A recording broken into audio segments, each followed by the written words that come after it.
So this property, I have a ton of memories at. It's definitely my favorite property in my whole portfolio, just for all the experiences and things that happened. It was my first time buying a fourplex. It was also my first time acting as the general contractor on a renovation, which was an interesting experience for sure.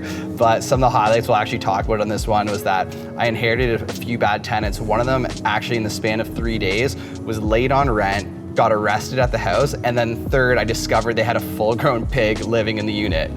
Can't even make this stuff up, but needless to say, that person's no longer living in the unit, and we've got an opportunity to renovate it and turn it over to a really great tenant. But that's just some of the exciting things about real estate. You never really know what's gonna come up. You buy a property, you kind of think you know what the tenants are like, you think you know what's going on, but sometimes you're just gonna discover some things that are a total shocker, and you essentially just deal with it, have a laugh when it's all settled, and go from there.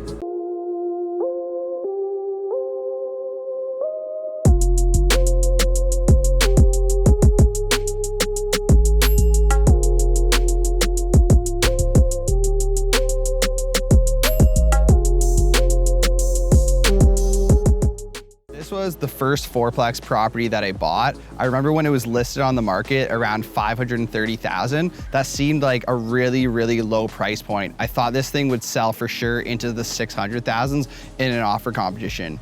But there was one really good benefit, was that this property was listed incorrectly on the commercial MLS. So it wasn't on the residential MLS where people who would be looking for fourplexes would normally be searching. So as a result, there wasn't as much exposure as probably should have been on this property. I remember when we came to look at it, it was legitimately a scary walkthrough, as all the tenants were pretty scary. They were smoking in the units. It was disgusting, tons of animals, all things like that. And they were, of course, rented well below market value. Each unit in here was renting around $700, $800 when, if they were actually touched up, they could probably rent around $1,400, $1,500. So there's a huge, huge value increase.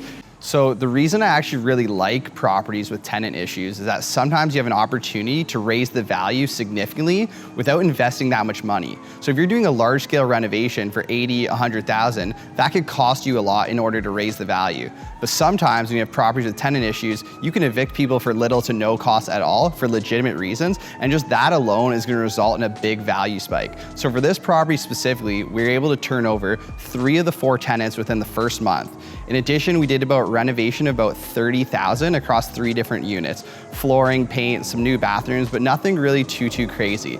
So we bought it at $580. We put $30,000 of renovation in, 0 cost whatsoever to evict tenants. So we're in at $610, and the property appraised at $760,000 after we completed this process. At the new mortgage amount, it still cash flows over $1,500 per month. So taking the leap, taking a risk, jumping in a property where the tenants were a little bit questionable ended up being a huge opportunity for us that we were able to take advantage of.